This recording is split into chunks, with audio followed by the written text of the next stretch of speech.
දැන් අපි සංඥාව කියන්නේ දැනෙන දෙයට. දැනෙන දේ සංඥාව. සංඥාව. දැනෙන දේ අපි කියන්නේ සංඥාව නිකුත් කරනවා. සංඥාව දැනෙනවා. දැනෙනවා කියන සංඥාව. අපි ගම ඉත්ත සංඥාව. තියෙනවා වගේ දැනෙනවා. හරි දැනෙනවා කියන්නේ සංඥාව. හැබැයි නොදැනෙන එක. ඒ සංඥාව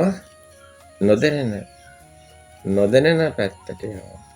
ඒකයි අඤ්ඤේ කියන්නේ. අඥාන කියන්නේ. අඤ්ඤී. සංඥා අඤ්ඤී. මේ මග අඤ්ඤා සාමීති ඉන්ද්‍රියෙන් වැඩෙනවා කියුවා. හේතුවයි කියන්නේ. අඤ්ඤා සාමීති ඉන්ද්‍රිය කියන්නේ දැන් අපිට ඇස කියන්නේ ඉන්ද්‍රියක්. චක්කායතනේ. චක්ක ඉන්ද්‍රිය. නේ චක්කු ඉන්ද්‍රිය. ඉන්ද්‍රියක්. ඒ කියන්නේ ක්‍රියාවලියක් තියෙන තැනට අපි කියනවා. යම් මැෂින් එකක් ඉන්ද්‍රියක් ආයතන. ඒකෙන් ඵලයක් එනවා. මේකයි හේතුඵල ධර්මයට හේතුව. හේතුඵල ධර්ම කියන්නේ හේතුව. මේක සකස් වුණු එක හේතුඵල ධර්ම. සංකත සංඛාරා අන්න සංඛාරා ධර්ම. එතකොට සබ්බේ සංඛාර සියල්ල සංඛාර සකස් වෙච්ච. එතකොට මේ හේතුඵල ධර්මයෙන් මේ සකස් වෙච්ච ඒවයි කතා කරන්නේ. සකස් වෙච්ච දේ ඇත්තක් කියන්නේ කොහොමද? ඊගාවේ අපි දැන් පාම් පිටි ටිකක් අරගෙන වතුර ටිකක් දාලා සකස් කරනවා නේද? මැටි ගුලියක්. ඒ කියන්නේ පාම් පිටි ටිකක් වතුර ටිකක් දාලා සකස් කරනවා කියමු අපි රොටියක් හැදුවා කියමු. අපි ආප්ප හැදුවා කියමු, ඉන්දියාප්ප හැදුවා කියමු. මොනවා හරි දෙයක් හැදුවා කියමු. දැන් පාන් ගෙඩියක් හැදෙන්නේ කොහොමද? පාම් පිටි දාලා. ඒකට තව ඒවා දාන්න. දාලා සකස් කරනවා. එතකොට ලොකු ගෙඩියක් පිම්බිලා යනවා. දැන් මේක ඇත්තද? පාන් ගෙඩියක් තියෙනවා. පාන් ගෙඩියක් පේන්නේ නැහැ. පාන් ගෙඩියක් පේනවා. මෙන්න මේක තමයි අපේ ලෝකේ. මේ පාන් ගෙඩිය. පාන් පිටි ටිකක් ගන්න. ඒකට අප්ප සෝඩා ටිකයි වතුර ටිකයි තියප දාන්න දේවල් ටික දාන්න. ඒක කාරණා. දැන් පාන් පිටිනේ තියෙන්නේ. අප්ප සෝඩා කියලා ඒකේ තමයි පිම්බෙන්නේ හුලං ගහනවා. දැන් බලන්නකො පාන් පිටි කොහෙද තියෙන්නේ කියලා. ඉතින් බුදුන් වහන්සේ හරි ලස්සනට මේක කියනවා. බුදුන් වහන්සේ කියනවා මේ හේතුඵල ධර්ම. දැන් ඵලේ පාන් ගෙඩිය. හේතු සකස් වෙච්ච එකක්. සංඛාරය. සංකත දෙයක්. මේක ඵලේ පාන් ගෙඩිය. අර ටික ඇනුවේ නැත්තම් පාන් පිටි ටික ඇනුවේ නැත්තම් පාන් ගෙඩියක් වෙන්නේ. එතකොට මේ හේතුඵල ඵලේ කවදාවත් ඇත්ත වෙන්නේ නැහැ මේ හේතුඵල දා. ඒ කියන්නේ කවදාවත් මම ඇත්ත වෙන්නේ නැහැ. මේක උපමාව පාන් ගෙඩිය. උපමේය මමත් ඔය පාන් ගෙඩිය වගේ. පාන් ගෙඩියක් හදන්න කලින් පාන් පිටි ටිකට වතුර දාලා නේද? පරාප්ප සෝඩා දාලා බලන්න ඔක ගුලියක් වගේ හදනවා. හරිනේ යුක්තාණු වගේ. මෞකසේ යුක්තාණු කෙනෙක් තමයි. අර පාන් ගෙඩිය පිම්බිලා ආවට. ටෙනිස් බෝලේ වගේ. පුංචි පාන් පිටි ටික දාලා අඩ ගුලිය. යුක්තාණුවත් ඒ වගේ. දැන් ඔබ හිතන්න. ඔබ පාන් ගෙඩිය. මොකක්ද මේ පාන් ගෙඩිය? ඇත්තටම බැලුවා. මේ හේතුඵල ධර්ම හරිම සුන්දරයි. මේ ලෝකයේ ධර්මතාවය තමයි මේ කියන්නේ. දැන් මේ ධර්මතාවයේ එක අදියරක් පා පිටි අංශු වලින් පටන් ගන්න. තව අදියරක් පා ගෙඩිය කියන තැනට එනවා. හැබැයි ඔය අදියර දෙකෙන්ම උඩින් තව අදියරකුත් තියෙනවා. අපි ඒකට පස්සේ. ඊට යටින් තියෙනවා තවත් අදියරක්. පාන් ගෙඩියක් නෙමෙයි පාන් පිටි. මොකක්ද? ඇයි මේ ධර්මතාවය කියලා කිව්වේ? ඇයි මේ හේතුඵල ධර්මය කියලා කිව්වේ?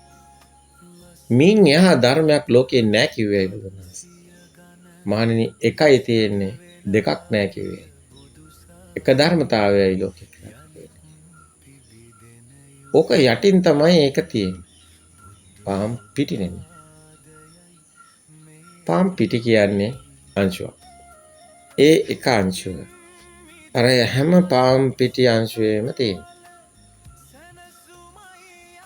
දැන් මෙතන පාම් පිටි අංශු ගොඩක් තියෙනවා. නෑ. එක අංශුවයි තියෙන්නේ. දැන් බුදුන් වහන්සේ තවත් යටට ගෙනියනවා විදර්ශනාව බැසගෙන විදගෙන යනවා. ගිහිලා බුදුන් වහන්සේ කියනවා නොපෙනෙන එකක්. දැන් මේවා පේනවා. හැබැයි නොපෙනෙන එකක් කියන. මොකද්ද? ධර්මතාවය පෙන්වනවා. මොකද්ද? අංශුවක් කියලා දෙයක් නෑ මහණනි. අන්න එතන තමයි ගැඹුරුම තැන. ආරණ්‍යංශයේ මේක මේ යුගයේ වචන වලින් කියනවා කම්පන ගොඩක් එකට එකතු වෙලයි අංශු හැදෙන්නේ කියලා. බුදුන් වහන්සේ ඔක චිත්ත වීති වල පෙන්නනවා මේ විදිහටම මේක නිකන් process එකක් විදිහට මේක අපි සාමාන්‍යයෙන් ස්කන්ධ විග්‍රහ වලට එනකොට නැත්නම් ඒ පෙන්නන්නේ චිත්තක්ෂණ කෝටි ගණක් පහළ වෙලා සිතක් පහළ වෙනවා. ප්‍රසාද රූපයක් කියනකොටත් කියනවා මේ විදිහට ගොඩාක් ඒවා එකතු වෙලා හදනවා. කොම්පොඩ පැත්තකින් තියන්නකො අවුල් කරගන්න නැතුව. අර සරල තැනට එන්නකො. ඔය කෝක කියන්න ගියත් එකයි තේරෙන්නේ. මොකක්ද ඒ? ඇත්තටම කම්පන ගොඩක එකතුවකින් අංශුවක් හැදෙනවා කියන්නේ. මේ කම්පන කියන එක හොයන්නේ කොහොමද? ඒක හොයන්න ක්‍රමයක් නැහැ. ඒක දකින්න බෑ. මස් ඇසට නොපෙනෙන බොහෝ දේ අන්න ධම්ම චක්කුසේට ඇසුයි. මේක ධර්මතාවයේ නුවණින් දකින එකක්. ඒක ප්‍රඥාව කියලා කියන්නේ. ඒක නුවණින් දකින්න. යෝනිසෝ මනසිකාරේ නුවණ මෙහෙවන්න. මනසිකාරේ කරන්න. නුවණ මෙහෙවල. සමහර අය හිතනවා යෝනිසෝ මනසිකාරය කියන්නේ මේ අත් දෙක තියාගෙන හුස්ම දිහා බලන් ඉන්නකොට වෙන සිතුවිලි නැති වෙන්නේ. අනේ ඒ තරම් බොළඳ වෙන්න එපා. ඒකටත් ඒක කියන්න පුළුවන් ඉතින්. ඒක ඒ කාලේ ජටිලෝ නිගණ්ඨයෝ ඒ දාගෙන හිටපුවා තමයි බුදුන් වහන්සේ පස්සේ කාලෙකදී මේ ධර්මයේ වෙනුවෙන් භාවිතා කරන්න වෙන වචන නෙමෙයි. ඒ මිනිසුන්ට එපා මේක කියන්න. ඉතින් ඒ මිනිස්සු ඒක කරනවනේ. ඉතින් ඒ මිනිස්සුන්ටම ගිහිලා බුදුන් වහන්සේ කියනවානේ මහණෙනි මේ නුඹලා කරන දේ නෙමෙයි. මේක පොඩ්ඩක් බලන්න. ඊපස්සේ කෝපරයකෝ එන්න පෙන්නන්න. බලන්න මේක මේ පොඩ්ඩක් මෙහෙම. දැන් කියනකොට වෙන වචන කියන්නත් බෑනේ. ඒ මිනිස්සු කරපු එකම තමයි කියන්නේ. ජටිලෝ නිගණ්ඨ බාපොල. ඒතර ඒගොල්ලෝ තමයි කිව්වේ යෝනි සමස්කාරය. ඒක ඇත්ත. බුදුන් වහන්සේ ඕක දාන වෙන තරකට. ඒකම. අර නුවණින් දකිනවා මානසිකාරය මේව. යෝනිසෝ මනසිකාරය. යෝනි කියනකොට අප සාමාන්‍යයෙන් හට ගන්න තැනටත් කියනවා. දකින්න. ඒක හැබැයි ගැඹුරින් ගැඹුරට ගියාම තමයි ඔය විදර්ශනා ඥානට තමයි ඔක අසු වෙන්නේ. මේ වගේ ගැඹුරක් මේකේ තියෙනවා. දැන් ඔය බුදුන් වහන්සේ කියන කවුරුත් ගණන් ගන්න නැති නමුත් වටිනාම මාණික්කය කොතනද තියෙන්නේ? ඔය කම්පණය. අද මේ යුගයේ ඇත්තටම බුද්ධ පුත්‍රයෝ නම් කවදාවත් ආරණ්‍යංශයත් එක්ක මේකට ආගිව් කරන්නේ. ඔබට ප්‍රඥාවක් තියෙනවා. බුදුන් වහන්සේ කියන්නේ මහා ප්‍රඥී කියලා අමතක කරන කෙනෙකුට එයාට මේ මග නැහැ. ප්‍රඥාවන්තයන්ගේ මගක් ප්‍රඥාව නැති කෙනෙකුට නැහැ. එහෙනම් මහා ප්‍රඥීන්ගේ මග අඳුර ගන්න ඕන. මහා ප්‍රඥෙක් මේක දකිනවා ප්‍රඥා ඇසින්. ප්‍රඥා උදපාදි කියවා විදිහටම මේක කම්පණයකයි අවසානයේ නවතී. ඇත්තට මේ ධර්මය තුළ අපි සූත්‍ර පිටකයේ මේ ත්‍රිපිටකයේ තුළ දකින වටිනාම සූත්‍ර කීපයක් තියෙනවා. ඒ ටිකම ඇති නිවන් දකින්න. ඒකේ කතන්දර නෙමෙයි තියෙන්නේ. කයිවාරු නෙමෙයි තියෙන්නේ. ඒකේ තියෙන්නේ ඥානිකට හසු වෙන ප්‍රඥා ඇසකට හසු වෙන පණිවිඩයක්. ඒක කීවර්ඩ් එකක් කියලා අපි කියන්නේ. බුදුන් වහන්සේ තවත් අවුරුදු 5000කට කීවර්ඩ් එකක් දීලා තියෙනවා. ප්‍රඥාවක් තියෙන කෙනෙකුටයි හසු වෙන්නේ. ඒකේ කියන්නේ ඇත්තම කිව්වොත් මේක වටිනාම තැන මේ ත්‍රිපිටකයේම තියෙන මජ්ජේ සූත්‍රය. ඒක තමයි කීවර්ඩ් එක තියෙන්නේ. මහණෙනි අන්ත දෙකක් මේ සියල්ලට හේතු වෙනවා. අන්ත දෙකක් නැත්තම් බලයක් නැහැ. මේ ඔබ කතා කරන විශ්වය වේවා, ඔබ වේවා, මහ භූත වේවා, ඔය සියල්ල යටයි අතන්ට බලය කියන වචනේ. බලය හැදෙන හැටි කියන්නේ. සිත කියන්නේ. අපි කියනවා මයින්ඩ් පවර් කියලා. බලය. ඒක සකස් වෙන හැටි. නිදහණය කියලා බුදුන් වහන්සේ අරගෙන පෙන්නනවා. මහා නිදහණය ගත්තා. විඥානය ගැන කතා කරනවා. මජ්ජේ සූත්‍රය ගත්තා.